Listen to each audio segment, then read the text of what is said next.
മതി ഈ പ്രണയ നാടകം. ഇനി ഞാൻ എന്ത് ചെയ്യുമെന്ന് നീ കണ്ടോ? അതും പറഞ്ഞ് രജത് കയ്യിൽ ഹോക്കി സ്റ്റിക്കും പിടിച്ച് ക്ഷിപ്രയുടെ പിന്നാലെ പാഞ്ഞു. ജീവനും കൊണ്ട് ഓടുകയായിരുന്നു ക്ഷിപ്ര. ഓട്ടത്തിനിടയിൽ പടിക്കരികിൽ അവളുടെ ദുപ്പട്ടയിൽ കാൽ കുടുങ്ങി. അവൾ നിലത്തേക്ക് വീണു.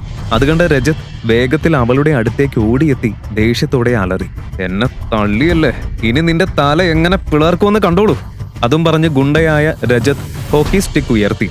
ഭയന്ന ക്ഷിപ്ര കണ്ണുകൾ മുറുക്കെ അടച്ചു. ഇനി രക്ഷയില്ലെന്ന് അവൾക്കുറപ്പായിരുന്നു. പക്ഷേ ഹോക്കി സ്റ്റിക്ക് അവളുടെ ശരീരത്തിൽ പതിച്ചില്ല. എന്താണ് സംഭവിച്ചതെന്ന് മനസ്സിലാകാതെ ക്ഷിപ്ര പതുക്കെ കണ്ണു തുറന്നു. മുന്നിലെ കാഴ്ച കണ്ടതും അവൾ ഞെട്ടിപ്പോയി.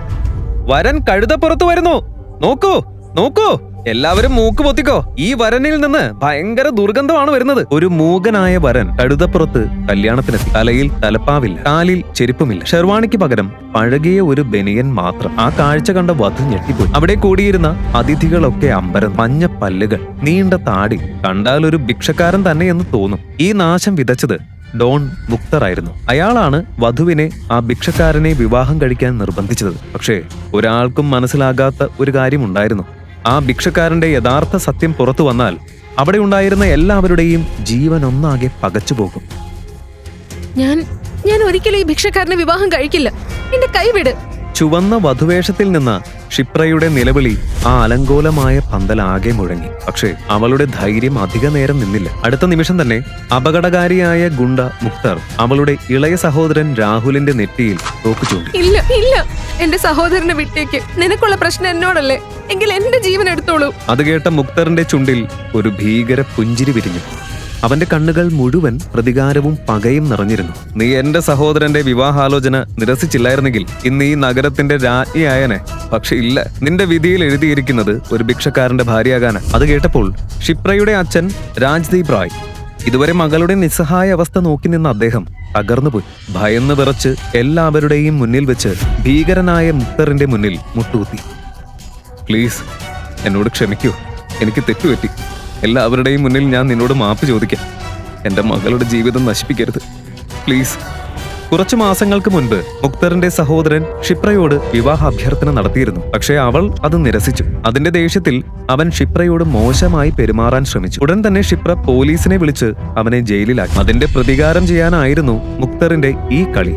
അന്ന് വരൻ വിഹാന്റെ വിവാഹാഘോഷയാത്ര ക്ഷിപ്രയുടെ വീട്ടിലേക്ക് വരികയായിരുന്നു. പെട്ടെന്ന് മുക്തർ ആ ഘോഷയാത്ര തടഞ്ഞു. ഈ വിവാഹം നടക്കില്ല. അത് കേട്ടതും അവിടെ ആകെ നിശബ്ദത പരന്നു. എന്താ ഈ പറയുന്നത്? ഇന്ന് എന്റെ മകന്റെ കല്യാണമാണ്. ഈ കല്യാണം നടന്ന വരൻ ജീവനോട് തിരികെ പോവില്ല.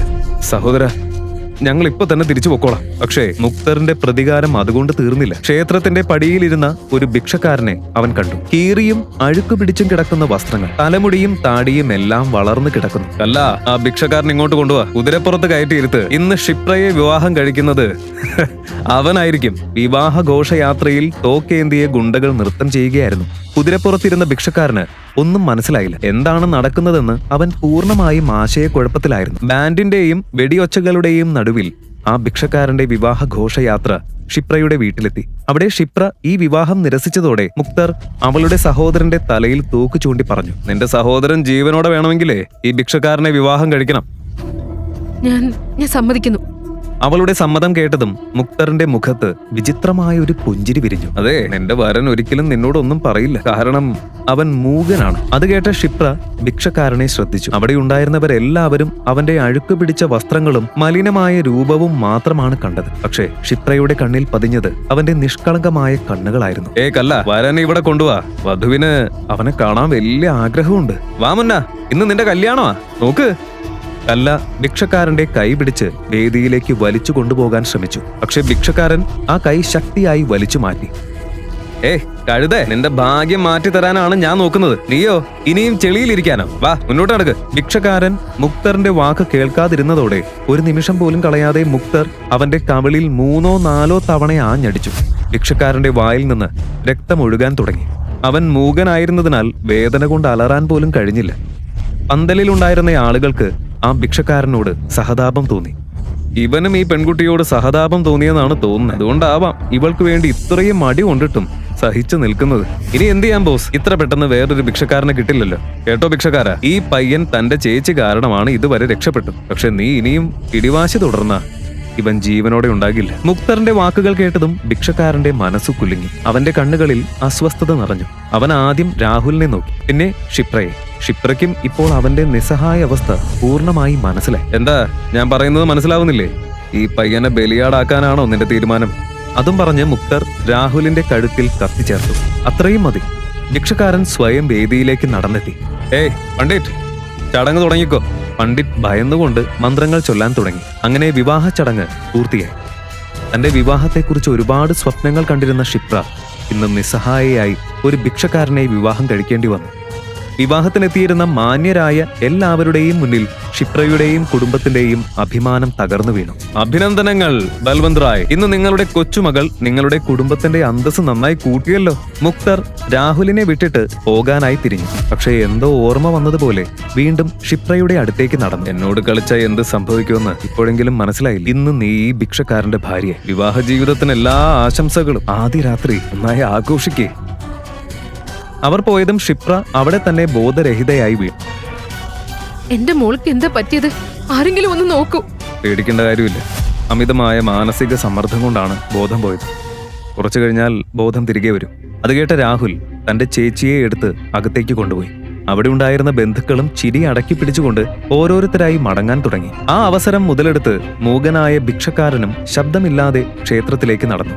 കുറച്ചു കഴിഞ്ഞ് ബോധം വീണ്ടെടുത്ത ക്ഷിപ്ര പൊട്ടിക്കരയാൻ തുടങ്ങി. കരയണ്ട, ആ ഭിക്ഷക്കാരനിൽ നിന്ന് നിനക്ക് ഞങ്ങൾ ഉടൻ വിവാഹമോചനം വാങ്ങിത്തരാം. പക്ഷേ ക്ഷിപ്ര ഇതിനോടകം ഒരു ഉറച്ച തീരുമാനം എടുത്തിരുന്നു. എന്ത് സംഭവിച്ചാലും മുത്തച്ഛ, അദ്ദേഹം ആരായാലും അഗ്നിയെ സാക്ഷിയാക്കി എന്നോടൊപ്പം വിവാഹവചനങ്ങൾ എടുത്ത ആളാണ്. എന്റെ നെറ്റിയിൽ സിന്ദൂരം ചാർത്തിയ ആളാണ്. ഇന്നു മുതൽ അദ്ദേഹം എന്റെ ഭർത്താവാണ്. ഈ ബന്ധത്തെ ഞാൻ പൂർണ്ണ ബഹുമാനത്തോടെ സ്വീകരിക്കും. അത് കേട്ട് ക്ഷിപ്രയുടെ അമ്മായി സരള പരിഹാസത്തോടെ പറഞ്ഞു. ആഹാ, വലിയ സതി സാവിത്രി വന്നല്ലോ കേട്ടോ. ആ ദുർഗന്ധം വമിക്കുന്ന ഭിക്ഷക്കാരൻ ഈ വീട്ടിലേക്ക് കാലുകുത്തില്ല.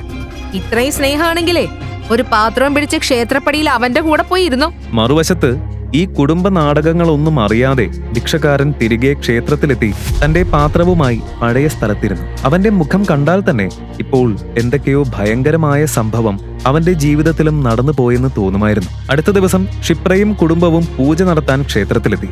അവരെ കണ്ടതും ഭിക്ഷക്കാരൻ ഒരു മരത്തിന്റെ പിന്നിൽ ഒളിച്ചു. എന്നാൽ ക്ഷിപ്രയുടെ കണ്ണുകൾ അവനെ മാത്രമാണ് തിരഞ്ഞത്. പക്ഷേ ഭിക്ഷക്കാരന് അവളുടെ മുന്നിൽ പ്രത്യക്ഷപ്പെടാൻ ആഗ്രഹമുണ്ടായിരുന്നില്ല. ക്ഷിപ്രയും കുടുംബവും ക്ഷേത്രത്തിന്റെ പടികൾ കയറുന്നതിനിടയിൽ 3-4 വലിയ കാറുകൾ വന്ന് അവിടെ നിർത്തി. അതിൽ നിന്ന് 20ഓളം ഗുണ്ടകൾ ഇറങ്ങി. ക്ഷേത്രം മുഴുവൻ വളയേ, ഒരാളും രക്ഷപ്പെടരുത്. ആരും ഒന്നും മനസ്സിലാക്കും മുൻപേ ഗുണ്ടകൾ ക്ഷേത്രം വളഞ്ഞു. രജത് 2 ഗുണ്ടകളെയും കൂട്ടി പടികൾ കയറി ക്ഷേത്രത്തിനകത്തേക്ക് നടന്നു. അപ്പോൾ ക്ഷിപ്ര കണ്ണുകളടച്ച് ക്ഷേത്ര പ്രദക്ഷിണം നടത്തുകയായിരുന്നു. പെട്ടെന്ന് തന്റെ മുന്നിൽ ആരോ നിൽക്കുന്നതായി അവൾക്ക് തോന്നി. അവൾ കണ്ണു തുറന്നപ്പോൾ മുന്നിൽ നിന്ന് ആളെ കണ്ടതും ശരീരം മുഴുവൻ വിയർപ്പിൽ മുങ്ങി. ഇനി നിനക്ക് എന്താ വേണ്ടത്? നിന്റെ സഹോദരൻ മുക്താർ എന്റെ ജീവിതം ഇതിനോടകം നശിപ്പിച്ചില്ലേ? എന്റെ സഹോദരൻ നിന്നെ ഏതോ ഭിക്ഷക്കാരനെ കൊണ്ട് വിവാഹം കഴിപ്പിച്ചെന്ന് കേട്ടു. പക്ഷേ ആ വിവാഹം ഞാൻ അംഗീകരിക്കുന്നില്ല. ഇതാ ഈ ക്ഷേത്രത്തിൽ വെച്ച് തന്നെ ഞാൻ നിന്നെ വിവാഹം കഴിക്കും. ഇന്ന് രാത്രി നമ്മുടെ ഹണിമൂണും നടക്കും. അത് കേട്ടതും ക്ഷിപ്രയുടെ ശരീരം മുഴുവൻ ഭയത്തോടെ വിറച്ചു. അവൾ ഓടിക്കൊണ്ട് തന്റെ കുടുംബത്തിന്റെ അടുത്തേക്ക് ചെന്നു. പക്ഷേ രജത് പിന്നാലെ ഓടി അവളുടെ കയ്യിൽ കയറി പിടിച്ചു. ക്ഷേത്രത്തിൽ മുക്തറിന്റെ സഹോദരനെ കണ്ടതും അവിടെ ഉണ്ടായിരുന്ന ആരും അവനെ തടയാൻ ധൈര്യപ്പെട്ടില്ല. അന്ന് ഈ കൈകൊണ്ടല്ലേ നീ എന്റെ കവിളത്തടിച്ചത്? ദൈവത്തെ സാക്ഷിയാക്കി ഞാൻ അന്നേ സത്യം ചെയ്തിരുന്നു, ഈ വെണ്ണ പോലെ മൃദുവായ കൈ ഒരു ദിവസം ഞാൻ പിടിക്കുമെന്ന്. പക്ഷെ അവൻ വാക്ക് പൂർത്തിയാക്കും മുൻപേ ക്ഷേത്രം മുഴുവൻ ഒരു വേദനയുടെ നിലവിളി മുഴങ്ങി. ക്ഷിപ്ര രജത്തിന്റെ കയ്യിൽ അത്ര ശക്തിയായി കടിച്ചു. അവിടെ നിന്ന് രക്തം വരെ ഒഴുകി. വേദന കൊണ്ട് രജത്തിന്റെ പിടി അയഞ്ഞു. ആ അവസരം മുതലെടുത്ത് ക്ഷിപ്ര രജത്തിനെ ശക്തിയായി തള്ളി മാറ്റി പടികളിലേക്ക് ഓടി. എന്നെ കടിക്കാൻ മാത്രം ധൈര്യോ? നാശിച്ചവളെ, മതി ഈ പ്രണയ നാടകം. ഇനി ഞാൻ എന്ത് ചെയ്യുമെന്ന് നീ കണ്ടോ? അതും പറഞ്ഞ് രജത് കയ്യിൽ ഹോക്കി സ്റ്റിക്കും പിടിച്ച് ക്ഷിപ്രയുടെ പിന്നാലെ പാഞ്ഞു. ജീവനും കൊണ്ട് ഓടുകയായിരുന്നു ക്ഷിപ്ര. ഓട്ടത്തിനിടയിൽ പടിക്കരികിൽ അവളുടെ ദുപ്പട്ടയിൽ കാൽ കുടുങ്ങി. അവൾ നിലത്തേക്ക് വീണു. അതുകണ്ട് രജത് വേഗത്തിൽ അവളുടെ അടുത്തേക്ക് ഓടിയെത്തി ദേഷ്യത്തോടെ അലറി. എന്നെ തള്ളിയല്ലേ, ഇനി നിന്റെ തല എങ്ങനെ പിളർക്കുമെന്ന് കണ്ടോളൂ. അതും പറഞ്ഞ് ഗുണ്ടയായ രജത് ഹോക്കി സ്റ്റിക്ക് ഉയർത്തി.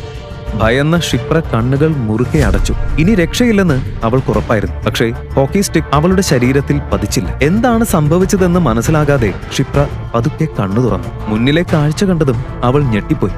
രജത് അവളെ നോക്കുക പോലും ചെയ്യാതെ മറ്റാരെയോ ശക്തമായി ഹോക്കി സ്റ്റിക്ക് കൊണ്ട് അടിക്കുകയായിരുന്നു. ഓഹോ, ആരിത്? പ്രിയപ്പെട്ട ഭർത്താവോ?